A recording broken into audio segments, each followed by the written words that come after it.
SBI life smart संवर्धना supreme जो कि एक टर्म इंश्योरेंस प्लान है और प्योरली रिस्क कवर के पर्पस से लिया जा सकता है। अब इस प्लान की खास बात यह है कि मेच्योरिटी होने पर यानी कि 60, 70, 80 जितने भी साल के लिए आपने ये प्लान लिया है उसके बाद आपके सभी दिए हुए प्रीमियम ये वापस कर देता है। यही है इस प्लान की खास बात और पूरी डिटेल आज इस वीडियो में हम समझने वाले हैं। फटाफट से वीडियो को लाइक कर दीजिए। चलते हैं मेरी कंप्यूटर स्क्रीन पर।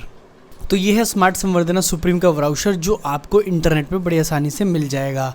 अब इस प्लान की खास बात यह है कि रिटर्न ऑफ प्रीमियम यानी कि जो भी आपने इस प्लान में प्रीमियम दिए हैं सारे के सारे वापस आ जाते हैं। इसके फीचर को एक एक करके डिस्कस करेंगे और समझेंगे कि एक टर्म इंश्योरेंस प्लान लेना क्यों ज़रूरी है और कैसा होना चाहिए एक परफेक्ट टर्म इंश्योरेंस प्लान। तो सबसे पहली बात है प्रोटेक्शन की।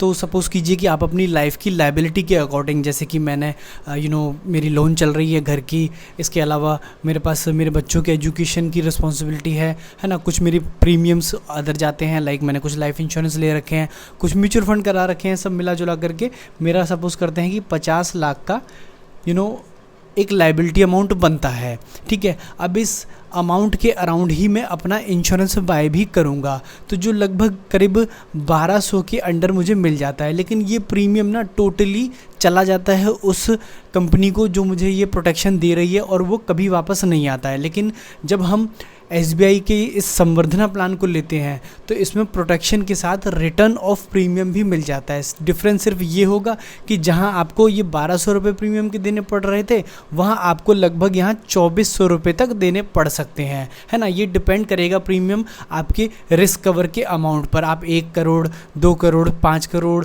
या 50 लाख, 25 लाख जैसा भी इंश्योरेंस ले रहे हैं। अब इस पॉलिसी में मिनिमम 25 लाख रुपए से इंश्योरेंस स्टार्ट किया जा सकता है। तो सबसे पहले बात थी प्रोटेक्शन की, तो वो मैंने आपको बता दिया। दूसरी बात है कन्वीनियंस की। तो आप चाहें तो 7 साल, 10 साल, 15 साल के पीरियड के लिए, है ना, प्रीमियम पेमेंट टर्म या रेगुलर प्रीमियम पेमेंट टर्म भी चूज़ कर सकते हैं। मेरे हिसाब से आपको रेगुलर प्रीमियम पेमेंट टर्म चुननी चाहिए। और पॉलिसी टर्म की अगर बात करें तो 10 साल तक से लेकर के 30 साल तक की अवधि के लिए ये प्लान लिया जा सकता है। अब इसका क्या मतलब है, सपोज़ कीजिए एक पर्सन है जिसकी एज है 30 ईयर्स, है ना। तो अब वो 30 ईयर्स की एज पर जब ये प्लान लेता है तो उसको कितने ईयर्स की सिक्योरिटी चाहिए। मान के चलते हैं कि 55 साल पे उसे लगता है कि उसकी सारी रिस्पॉन्सिबिलिटी पूरी हो जाएंगी तो वो 25 साल के लिए प्लान लेता है। अगर उसे लगता है कि नहीं 60 से 70 साल के लिए जाएगा तो फिर वो इस प्लान को 30 साल के लिए लेता है ना। अब इसमें प्रॉब्लम यहाँ पर मुझे एक इस प्लान में ये दिखी कि मैक्सिमम आप इसे 30 ईयर्स तक के लिए ही ले सकते हैं, जो कि प्लान ना मेरे हिसाब से 40 और मैक्सिमम 50 ईयर्स तक के लिए तो दिया जाना चाहिए। कोई अगर अपने 30 में ये प्लान लेता है तो अगर 50 साल चलता है तो 80 ईयर्स तक अपने आप को वो कवर ले सकता है ना। अब 80 तो थोड़ा सा ज़्यादा हो जाता है, उससे पहले तक अपनी रिस्पॉन्सिबिलिटी सारी पूरी हो जाती हैं, तो एटलीस्ट 45 ईयर्स तक का तो रिस्क कवर होना चाहिए। तो यहाँ एक मुझे छोटा सा ड्रॉबैक देखने को मिला।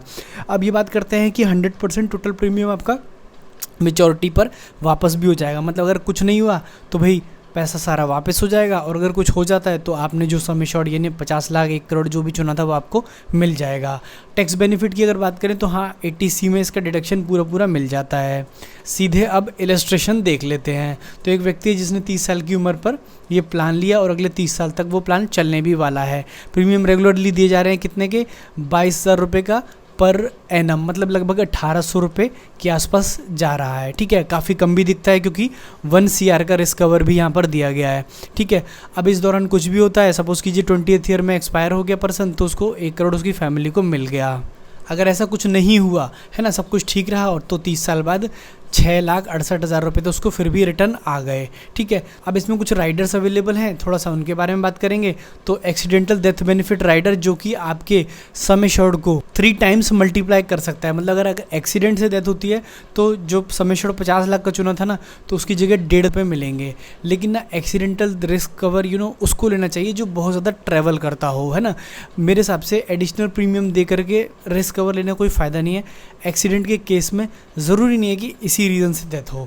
ठीक है, तो एडिशनल प्रीमियम देने का मुझे तो लगता नहीं कोई फ़ायदा है। इसके अलावा एक पार्शियल परमानेंट डिसेबिलिटी वाला बेनिफिट लिया जा सकता है। क्यों? क्योंकि इसमें आपको जितना आपका सम एश्योर्ड है उतना अमाउंट मिल जाएगा विदाउट डेथ, है ना। आप समझिए इस चीज़ को कि सपोज़ कीजिए कि भाई कोई व्यक्ति है जो ट्रैवल कर रहा है, कोई व्यक्ति है जो ऑफिस में सिटिंग जॉब करता है, या कोई किसी भी रीज़न से कोई एक्सीडेंट उसके साथ हो जाता है जिसकी वजह से उसे एक्सीडेंटल पार्शियल परमानेंट डिसेबिलिटी हो जाती है। अब ये परमानेंट डिसेबिलिटी अगर उसे काम करने से, है ना, उसे उसके व्यवसाय करने से, दैनिक कार्यों से रोकती है, मतलब यानी कि स्थिति ऐसी हो गई कि अब वो चीज़ें नहीं कर सकता अपनी लाइफ में, अपनी अर्निंग्स नहीं कमा सकता, तो यहाँ पर ये बेनिफिट मिलता है कि उसको एक अच्छा अमाउंट मिल जाता है जो उसने सम एश्योर्ड डिसाइड किया था। इसके लिए थोड़ा सा आपको प्रीमियम एक्स्ट्रा देना पड़ेगा, लगभग 2600 रुपये सालाना के आसपास, तो लगभग 240 रुपये एनुअली बनते हैं, तो ज़्यादा नहीं है। तो हाँ, इस पार्ट को लिया जा सकता है।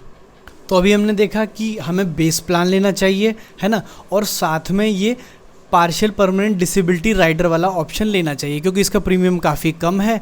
तो आप बेस प्लान के साथ एक ये राइडर ले सकते हैं। तो एक पर्सन है जो कि रेगुलरली अपना प्रीमियम पे कर रहा है और 70,000 के आसपास उसका प्रीमियम एनुअली जाता है, तो बीच में उसका हो जाता है एक्सीडेंट, तो उसे यहाँ पर 25 लाख रुपए मिल जाते हैं in the middle of the policy.